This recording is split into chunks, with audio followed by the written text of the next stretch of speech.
What's up, runners? Welcome to the Let's Run Fit podcast. I'm your host, B Lit.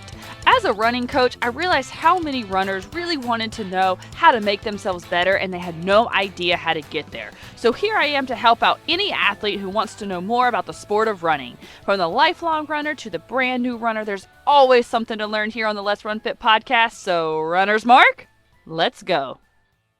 Hey runners, welcome to the Let's Run Fit podcast. I'm so happy that you're here tuning in with me today. Today we're going to be talking with Sarah. She is awesome. She has lost 50 plus pounds, holds 2 South Carolina state records in powerlifting, ran countless 5Ks and 10Ks and 2 half marathons, one of which was a Spartan Mud Run. For those who do not know, this means she has been running half marathons with obstacles. These are going to be the races that she's here to talk to us about today. So let's sprint right in, shall we?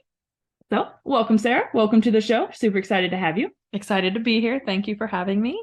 So I always like to get started with everybody on this podcast talking about what got them started into their running and fitness journey, how they describe their journey, and so on. So how would you answer that? Yeah, so I started my weight loss journey, I guess it's been 3 years now. Right around the start of the pandemic, I had made it to my heaviest weight, and I just wasn't happy carrying all that weight. I wasn't able to keep up with my friends who were doing, simple walks along the beach or a hike here and there, and I just felt like I couldn't join in because I was huffing and puffing the whole time.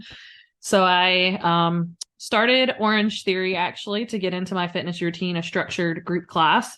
And there's the treadmill in there. So I started walking and running there and then started lifting weights and got into that and switched over a little bit into powerlifting at first, but also cardio. And a friend invited me to run a 5K with her. It was not a pretty 5K, but we finished it. So that's what counts. Yeah, started there. And like you said, I've run several 5Ks, 2 half marathons, and a couple of 10Ks at this point. So yeah, you definitely did a little bit of it all. And I feel like a lot of people actually probably really feel you on the COVID, making them hit their heaviest point. Yeah. I was one of them actually myself as well.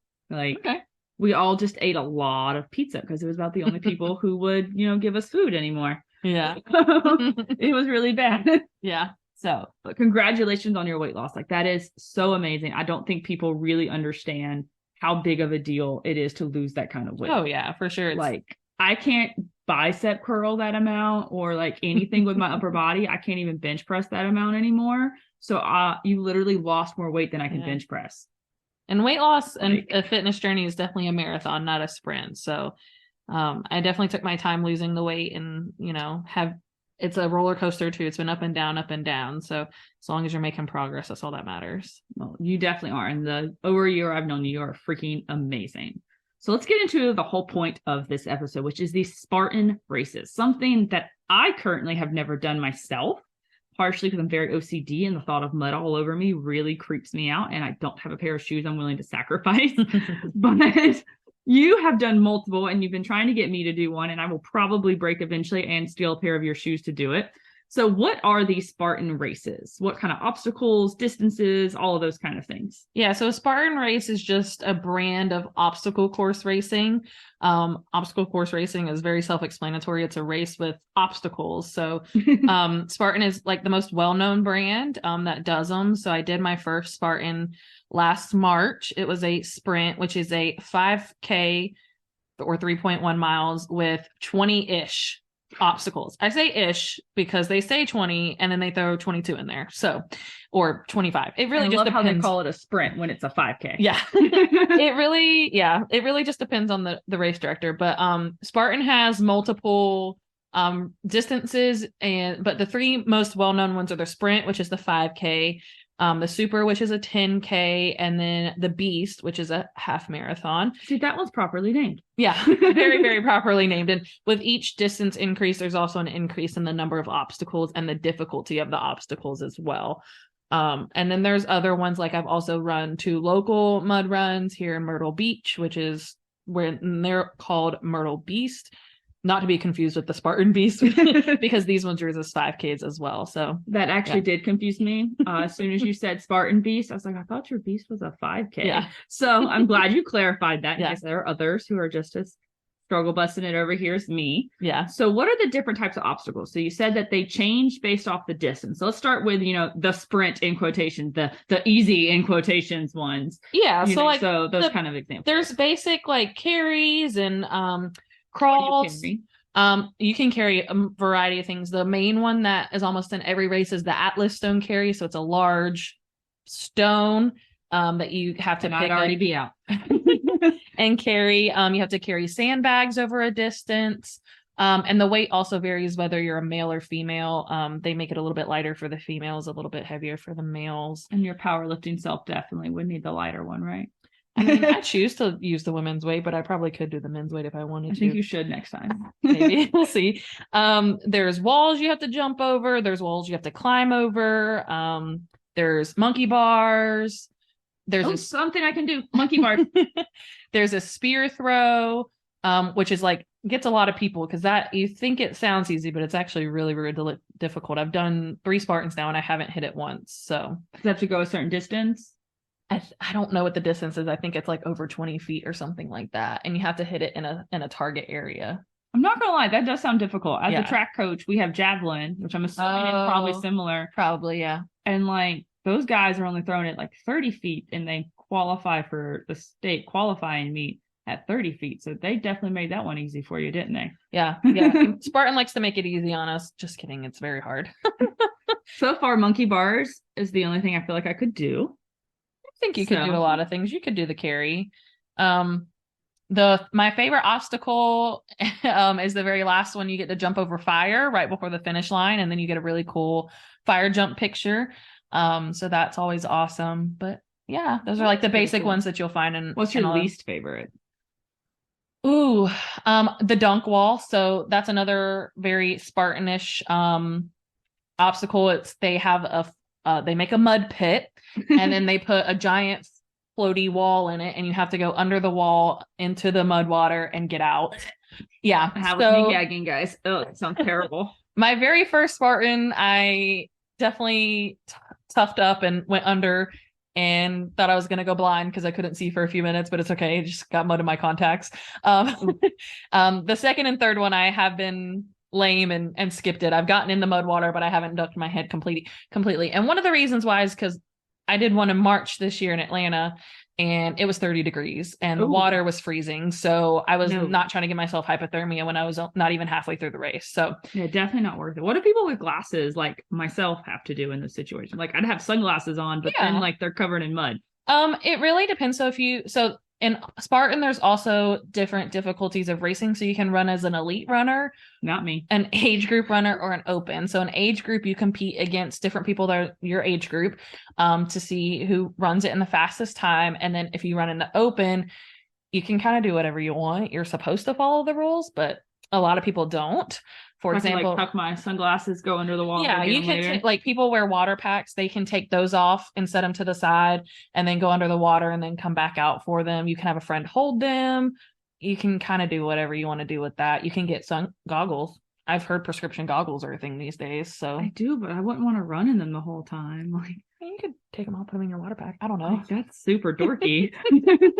Oh, trust me, people do some dorky stuff at Spartans. It's fun. I love the atmosphere at Spartans. It's like a community. It's not, I mean, there are people that are racing against the clock to try to beat other people, but it's definitely a community atmosphere. Everybody's helping everybody. So it's super awesome. That sounds a lot of fun. So how do they start? Like, because like 5Ks on the road, everyone starts at one time and it's this big crowd of people and you're kind of being herded along. Honestly, I hate to use this analogy, but a little bit like cattle at the beginning. Like you can't slow down. Yeah. Like you have to get through that little section. So I'm assuming with obstacles, if they did that, there would be a line. It would defeat the purpose. So how do they kind of fix that problem? It's kind of similar, like especially if you're at like the bigger marathons like Boston or Chicago where they give you heat times. So like I said earlier, the age groups, they run differently. So they will run early morning. So that way you kind of don't have anybody in your way. So they're like the first people out. And then opens start later in the morning, open heats. And it starts like every 15 minutes. They take you through like this really super awesome chant. And then they're like, go be a Spartan, be free. Not really free, but Spartan. Yeah. I will totally say that if I ever actually and then they blow the horn and off you go. And usually the first mile or so, the obstacles are kind of spread out. People are going to run different paces. So you have the people that are running really fast, like 5-10 minute miles, and then you have people that are, a huge gap. Yeah, okay, you're right, true. You have people who are running 5 to 7 minute miles, and then you have the people running 8 to 10 minute miles, and then people like me who run 15-minute miles. If you're going to do obstacles, I feel like pacing yourself's a better choice. Yeah, most definitely. Like, and, you have people who walk it too. Like Spartans are definitely not limited to just people who run. Like I walked a majority of my beast just because a lot of it was hills and I was tired. And that's bad enough. It was terrible. Yeah. But yeah. So what do you do if you get to an obstacle? Let's just say like the monkey bars. Mm-hmm. And there's someone who's just like stuck. I don't know. I just picture like the little kid at the playground, one hand on 2 different bars, but not moving. Mm-hmm. What do you do in that case? Like, do you have to skip them? Do you have to waste time? Do you just like pull them by their feet into the mud and just go? Usually at most obstacles, there's multiple lanes of traffic. So like at the monkey bars, I think there's like 4 or 5 different lanes that they make them wide enough so that multiple people can go at a time. And sometimes there are lines. I've never seen anybody get stuck at an obstacle per se. Unless it's in the muddy water, because people get stuck in the mud. That would be my luck. Yeah, but then, like I said, there's tons of people around that are willing to help them. There's people to cheer you on, people to literally pull you out of the mud, people to... Will you pull me out of the mud? I would always pull you out of the mud. But yeah, so there's always someone around to help you. You're never stuck in a race. So there's always someone. Okay. Mm-hmm. Because that's my fear is I'm going to be the one stuck. And then someone's going to be behind me and being like, can you please like get out of my way? Oh, trust me, on monkey bars, you lose your grip easily. So you wouldn't be stuck. You would fall before. Well, that's comforting. Yeah. In the mud or just on the ground? It depends on where you're at. Sometimes it's just grass and other times it's mud. You might not know this question, but it just popped in my head. Where does all this mud come from? Like they just destroy someone's property? Well, they do their best to find areas where they can manipulate the territory or terrain. There we go. Where they can manipulate the terrain. For example, in Atlanta, they do it at the Centennial Olympic Horse Park in Conyers. So that's just outside of Atlanta. So where they hosted the 1996 Atlanta Olympic Games. And they're able to do it like kind of off site from where they have all the arenas, and they're there for at least 2 weeks before the races, and they're setting up the obstacles. They're using water to like make the mud pits, and they're using cranes to dig up the mud. And also when you have thousands and thousands and thousands of people running that same area, you're running it down. Like you're just running it down. The money coming in. Yeah. And then it helps when Mother Nature also decides to rain for 2 days before your race. So just always. That's good or bad. Really just depends. Yeah. So like I mentioned, I don't like getting dirty. I don't have shoes I'm willing to sacrifice. Mm-hmm. So how do you decide what to wear? Because I feel like when I picture mud, and every picture I've ever seen of a mud run, it's like red clay. Yeah. So I'm assuming the clothes don't come out the same color that they go in, even once they go into the washing machine. So like if someone's wanting to do one of these, what would you suggest they wear? Definitely personal preference. So like, for example, me, I definitely prefer running in shorts. That's just who I am, whether it's outside, inside, mud run, road race. I'm a shorts girly. Like I cannot wear leggings for the life of me. So if it's 30 degrees outside, I'm probably not running. Also, if it's 90 degrees outside, I'm probably not running. Fair weather runner over there. Yeah, exactly. But there are people who prefer leggings. A lot of times it is recommended to wear calf or knee length socks to protect your knees and your legs from like some of the obstacles where you have to climb over, so you're not getting as many cuts and stuff, or like when you're in the mud crawling. Oh, I didn't think of that. From rocks and stuff. I was thinking of being dirty. Well, yeah, like I normally wear black or something that is darker, because then it is easier to wash out. You can't see it as much. And like my last one, I ran it with a friend, and we went to Target the night before and found these really, really, really cute Shrek shirts that we didn't carry. They're like $10. We bought them, we cut them up into muscle tanks, and we ran in those. And if they got destroyed, we didn't care, but they didn't. I washed it and now wear it as a powerlifting shirt, and it's super awesome. So definitely personal preference, and as long as you get it in the wash right away, don't let it sit there for 3 or 4 days. As soon as you go home. And fun fact, instead of taking it to your own washing machine, take it to a laundromat. Because then you just hose it off maybe in the backyard. Yeah, they have hosing stations at the Spartan. That was going to be my next question. How do you get in your car? Do they hose you off? Yeah, it really, again, depends on the personal preference.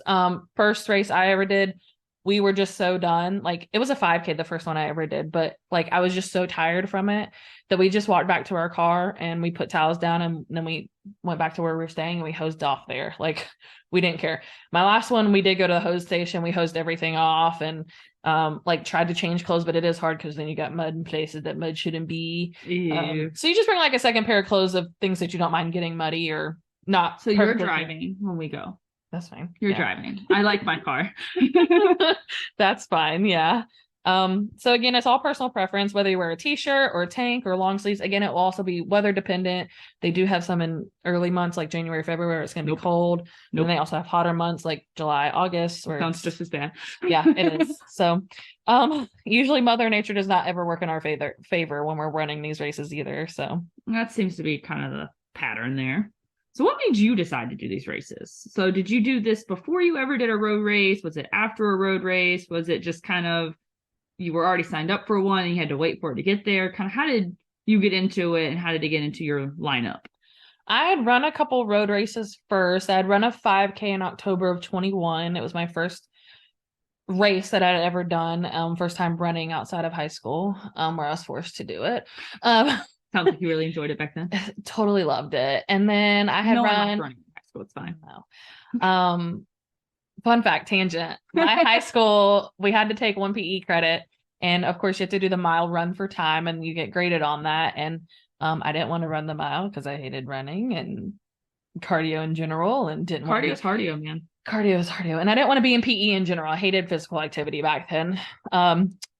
And so I stubbed my toe, and I'm air quoting this because I did stub my toe, but I didn't do it on purpose. It just happened in life. And I stubbed my toe and I couldn't like run without it hurting. And so then I got out of my final of running a mile. So that was great. Your little high school self would be so disappointed to know that you are now a state record holder in powerlifting and you run half marathon. Yeah, if you told and she stubbed her toe. Yeah, if you told me where I would be now in high school, I would have laughed in your face because I've been like, yeah, that's not me. But I forgot what the question was. How did I get into this? Okay. So yeah, I'd run that 5K and then I'd run a 4-miler with my now job, Black Dog Running Company here in Myrtle Beach. They do a festive 4-miler in December, and I was like, does it have pretty sparkly lights? No, it's in the morning. Something for sparkly lights. Oh no, that's a different one. No, I only ran it because I thought the medal was cute. So this is what happened. I've done that before. I thought the medal was freaking adorable, and I was like, I'm running that race. And 2 miles into that, four-ish milers, which is actually 4.5 miles. Thank you very much. 2 miles into that, I was like, what the heck am I doing? I hate running. Why am I doing this? But you had to get the medal. But I had to finish for the medal. So I finished my last 2 reps and then I said, I'm not doing this again. Lo and behold, 3 months later, I was signed up for my Spartan. I actually did 75 hard leading up to my Spartan. I had made 2022 my year of trying new things and in the fitness industry. So I just gotten into powerlifting. So I was doing that. I did want to increase my running a little bit. I didn't want to be like a marathoner, but I wanted to improve on my 5Ks. And I thought, what's a way to make a 5K more difficult? Let's throw some obstacles in there. And that's what normal people do. Like this sucks. Let's make this harder. I think so. I think that's a normal frame of mind to have. So I did 75 hard at the beginning of the year leading up to my Spartan. And honestly, I don't think I would have been able to complete it if I hadn't done that. So I ran my first one. And then in the Spartan world, there's something called a trifecta. And a trifecta is where you complete all 3 race distances in a calendar year. So from January to December, you complete a sprint, a super, and a beast. Have you done this yet? No, I'm currently working on it. So after I finished my sprint last year, I was like, I want to do that. I want to run a trifecta. Ooh, I feel like Sarah's going to come back on this podcast when she does this. So I'm 2/3 of the way there. I did my beast in Atlanta in March of this year. So that's the half marathon. That's the half marathon. And then I did my sprint, which is the 5K in April. Yeah, in April with a friend up in Charlotte. And then I have my super scheduled right now for August. I may have to switch it to November. There's some scheduling conflicts possibly going on, but I will have completed the trifecta by the end of the year. And with the trifecta, you get a special medal and all that funsies and stuff. And there are crazy people, and I will never quote me now, I will never be the crazy person to do a trifecta weekend, which is where you do all 3 races in a weekend. And in case y'all are wondering, I'm going to clip that out so when she finally does it one day, because remember, she just said she wanted to make her 5K harder. We're going to play that in the episode as we talk to her about her trifecta weekend. Just so you know. It's not happening anytime soon, at least. That's what she said about a half marathon too. Yeah. So, yeah, I think just making it harder. I'm one of those people. I'm like, I hate this, but how can I make it harder? How can I make it like the regular version better? I think so, yeah. Because as soon as I go back to a regular training for a regular 5K, I think I'll be bored, but we'll see how that goes. Well, we got to get you training. So you said 75 hard was something you did to train. And for those who don't know, that means you do 2 workouts a day. One has to be outside. But I don't remember the other aspects. What were the other? You have to take like a progress photo every day. You have to drink a gallon of water, you have to read 10 pages of a nonfiction book. So it's like a personal growth, not just it's not just fitness. And like your workouts can literally be anything. It can be yoga, it can be walking your dog. They just have to have purpose behind them. Like they're not supposed to just be like a leisurely stroll. You're supposed to have like purpose, but it's more of like a mind growing aspect. Like I definitely learned a lot about myself and what I could do. Like I had placed a lot of limits on myself growing up of what I could and couldn't do. With your stub toe. Yeah, like with my stub toe. I was like, I don't want to run this mile. I can't run this mile, so we're gonna stub our toe. So like it was definitely a growing thing for me to learn. Like I can do hard things. I'm capable of doing things. I just have to put my mind to them and actually try. So I love that. And more people need to know that they can do things. Yeah. There's so many people tell me what they can't do, but no one tells me what they can. Right. So I love that. What kind of training did you do as your workouts in 75 hard? So a lot of times one of my outdoor workout would be a 45-minute walk or jog or run, whatever I had for the day. If I was doing my running training or not. A lot of times it would be with my dog around my apartment complex. And then my secondary workout of the day would be at the gym lifting weights. Kept it kind of light during those 75 days because I needed obviously the recovery time, and when you're working that hard for that many days and not having too much rest, then it takes a toll on your body. So I was definitely for sure. I definitely suggest more rest. I'm not a big fan of 75 hard personally. Yeah, because I'm a fan of rest days. We're just going to throw that out there. This is not me supporting 75 hard because not my favorite thing, but that's a rant for another episode. Yeah. We'll definitely have to talk about that in another episode. So we definitely did more running. We had to do a little bit of strength training as well. So for anyone who's listening to this and is not like me and it's like, oh, this sounds fun. I think this sounds terrible. But anyone who's like, I want to make running harder and do hard things and show myself what I can do, what advice do you have for them for getting started? So training advice, nutrition advice, mindset advice, any advice you got. I think the first thing that I always hear people in the Spartan community say is just sign up for a race. It doesn't have to be a Spartan. It can literally be a local one. Like I said, in Myrtle Beach, we have the Myrtle Beast. There's also like Tough Mudder. There's Savage. There's Mud Girls or something like that is like catered towards women. So there's multiple ways you can get involved, but pay for a race, get a race on the calendar. So then you have like a deadline to get ready. Because if you just keep pushing off till you're ready, you're never going to do it. So pick a race, sign up for it, and then start training. There's tons of way to do that. Find a 5K training plan, find a 10K training plan online. A lot of times you can find free ones. And then a lot of times, like I know Spartan they have an app. So they put out like hybrid training. So like strength training along with the running workouts. So there's so many ways to do it. See if you can find a local group that's training. There are a lot of times you can go on Facebook and they have groups for people that are in the local area that are happy to train with you. So. I know local running stores always have training groups for at least the running part. Yeah. Like you don't have to do a specific hybrid training program. I never did. I've always had my like strength training coaching separate from my running coaching, and like it's up to me to make them cohesive. But yeah, you can do whatever fits well for you. And your budget, because budgets are always different. So my final question for you is, what do you think your future is with running at this point? Do you have any more challenges in your future? Can you think of a way to make this harder? Do you just kind of want to go back to road races for a while? But I know you mentioned you have your super, but what else is in your future? a break. I definitely burnt myself out running my first half marathon, which I ran my first half back in October to mentally prepare myself for the Spartan half. And I was there. She did fantastic. Don't listen to her. I mean, the goal was sub 3 and I got 2:59. So what I said. She sub did 3. Fantastic.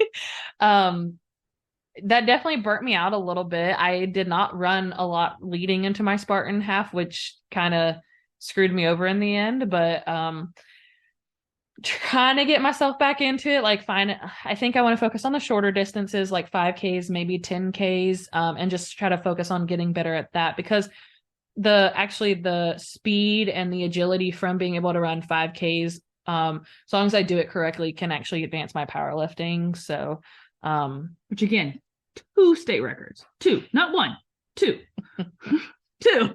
I love to brag on her for this. She does. She hates it. She's turning so red right now. But I love it. Alrighty. Well, this was Sarah again, powerlifter state record holder, Spartan runner, half marathoner, huge amount of weight loss. Like I told you guys, she is absolutely amazing. She is a beast. See what I did there? Like she's so freaking amazing. She will definitely be back on another episode in the future. But other than that, happy running, guys. Thanks so much, runners, for spending time with me and listening to this episode. If you like what you heard, please hit that subscribe button and leave me a review. I always love to hear from my listeners. And if you want more Let's Run Fit in your life, find me on Instagram at Let's Run Fit with Be Lit. Until next time, runners. The information in this podcast is not intended to be a substitute for medical or professional advice. Please always consult a medical professional if you're seeking medical advice, diagnosis, or treatment. The Let's Run Fit podcast is not liable for risk or issues associated with using or acting upon the information in this podcast.